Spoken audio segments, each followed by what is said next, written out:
Dalam ayat ini, walaqad mananna 'alaika, kami telah memberikan minnah, yakni nikmat yang terlalu besar kepada engkau wahai Musa yang kau tak boleh nak bayangkan bagaimana besarnya. Apakah nikmat itu? Id auhayna ila ummika ma yuha, ketika Allah memberi wahyu kepada ibumu wahai Musa tentang wahyu yang ditentukan, ma yuha. Hadirin dan hadirat yang dirahmati oleh Allah, wahyu ini artinya adalah ilham. Secara bahasa adalah ilham. Bila ia dinisbahkan kepada para nabi, maka ianya adalah merupakan wahyu yang mengandungi ajaran bagi umat nabi tersebut dari Allah Subhanahu wa taala. Firman Allah yang menjadi ajaran kepada umat nabi tersebut, i'lam, pemberitahuan daripada Allah kepada nabi untuk umatnya. Ini wahyu kalau untuk para nabi. Tapi ada wahyu yang diberikan kepada bukan nabi, seperti wahyu kepada ibu Nabi Musa. Seperti Allah memberikan wahyu kepada lebah. Dalam Al-Quran Allah menyatakan, kami berikan wahyu kepada lebah untuk bikin rumah.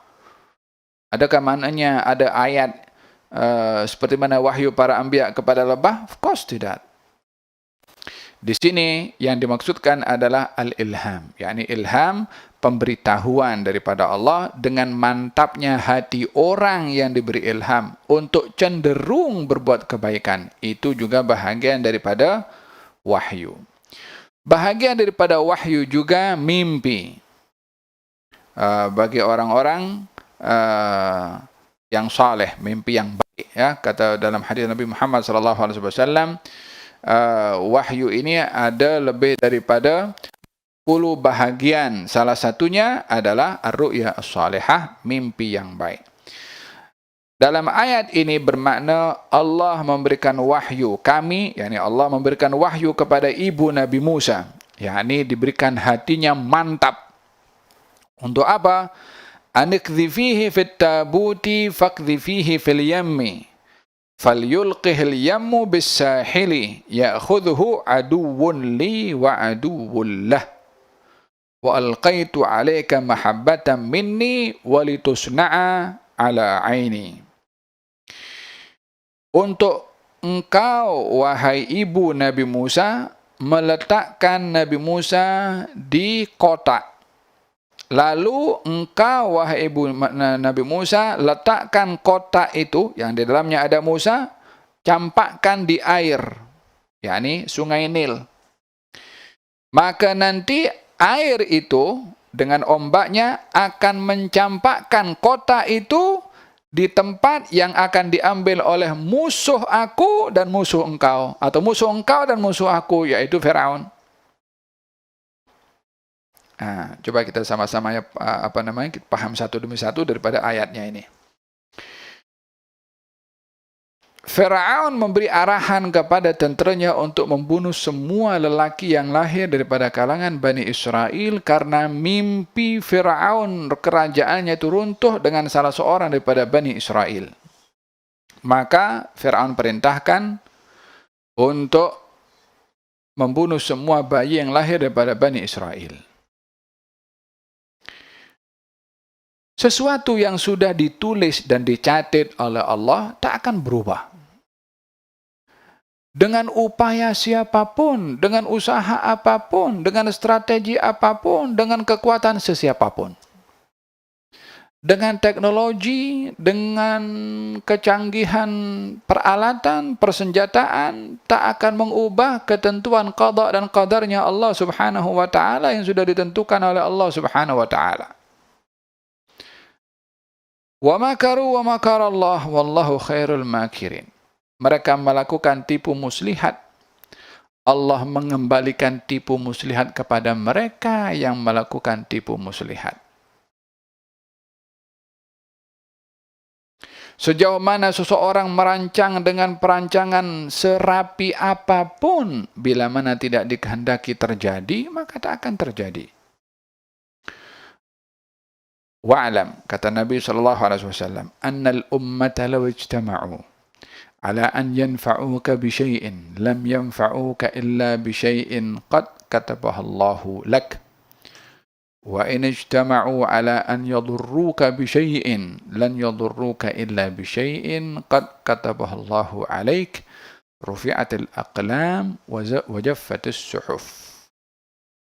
Ketahuilah, kata baginda Rasulullah, kalau semua umat ini berpakat, negara besar, negara kecil dengan teknologi, dengan satelit, dengan nuklir, dengan senjata biologi, dengan senjata kimia, ya kan, macam-macam senjata yang ada sekarang. Mereka berpakat dengan dia punya intelijennya, dengan Interpolnya dengan curi maklumat sini, curi maklumat sana. Falhasil diatur strategi untuk nak mendatangkan manfaat kepada satu golongan. Tak akan sampai itu manfaat kecuali sudah dicatat oleh Allah untuk sampai. Kalaupun mereka mengatur benda yang sama, strategi yang begitu rapi untuk mendatangkan mudarat, tak akan datang itu mudarat kecuali kalau dicatat oleh Allah. Rufi'atil aqlam, ini pena Allah sudah diangkat. Wajafatis suhuf, ini catatan yang akan berlaku di atas muka bumi ini pun dah kering. Apa maknanya? Skrip apa yang berlaku di atas muka bumi ini sudah tertulis, termaktub, sedikit pun tak akan terlepas daripada apa yang sudah dicatat oleh Allah Subhanahu wa taala. Wa kana amrullahi maf'ula. Apa yang sudah ditentukan oleh Allah pasti akan terjadi. Ma asaba min musibatin fil ardi wala fi anfusikum illa fi kitabin min qabli an nabra'aha inna dzalika 'ala Allahi yasir likai la ta'sau ala ma fatakum wa la tafrahu bima atakum wallahu la yuhibbu kulla mukhtalin fakhur. Tidak ada apa-apa musibah yang menimpa di atas muka bumi, corona ke wa'illa penyakit apapun lah, SARS ke wa'illa apa saja penyakit yang merebak, atau apa musibah yang berlaku di atas muka bumi ini, di atas muka bumi, bukan satu tempat saja, tapi di atas muka bumi. Atau musibah yang menimpa kepada diri kamu sendiri. Kadang-kadang orang berjumpa fulan dengan fulan, yang satu kena corona, yang satu tidak, padahal di tempat yang sama. Mungkin kontaknya kontak yang sama, yang satu kena, yang satu tidak. Kenapa corona boleh kena kepada fulan, tak kena kepada fulan, padahal di tempat yang sama? Sebab corona itu ada perintah untuk kena kepada fulan dan tak kena kepada fulan. Itu corona bahagian daripada makhluk yang taat perintah. Illa fi kitabin min qabli an nabra'aha. Semua itu berlaku dengan apa yang sudah dicatat oleh Allah Subhanahu wa taala sebelum kejadiannya. Ini sebelum corona yang berlaku beberapa bulan yang lalu ini terjadi. Catatannya itu dalam Lauhil Mahfuz sudah ada. Bagi orang yang beriman ketika berlaku hanya mengatakan inna lillahi wa inna ilaihi raji'un. Qaddarallahu ma syaa fa'al. Yang ditentukan oleh Allah, ditentukan, takdirkan oleh Allah pasti akan berlaku.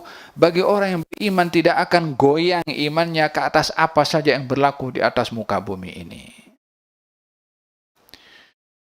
Fahimtum? Fir'aun dia rancang, digerakkan semua tenteranya, tak ada no question. Jumpa bayi laki-laki, anak-anak laki-laki Bani Israel, bunuh. Bunuhlah, sekian banyak dibunuh.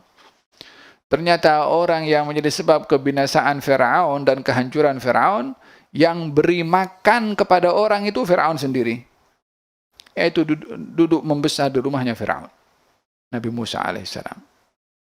Wa makaru wa makarallah.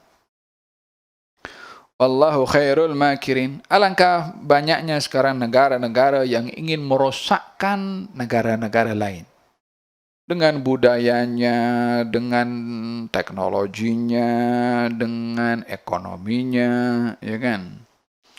Hanya yang menjadi permasalahan sebagai seorang muslim dan mukmin, sejauh mana kita punya keyakinan itu kepada Allah Subhanahu wa taala yang menentukan segala-galanya. Lah negara kuat ekonominya yang akan memperbudak, memperhamba kepada kita. Wala negara kuat dengan teknologinya yang boleh bagi perintah yang kita hanya jadi pak turut. La. Kita sebagai seorang muslim dan mukmin yang hanya ikut turut patuh hanya kepada satu saja, kepada Allah Subhanahu wa taala. Yang lainnya tidak berhak untuk kontrol kita. Yang lainnya tak boleh untuk nak tindas kepada kita. Hanya iman yang boleh untuk menyikapi sikap kita dengan betul bila kita mengikuti panduan daripada iman kepada Allah, hanya kepadanya ketaatan, hanya kepadanya kepatuhan, dan hanya kepadanya penyerahan diri.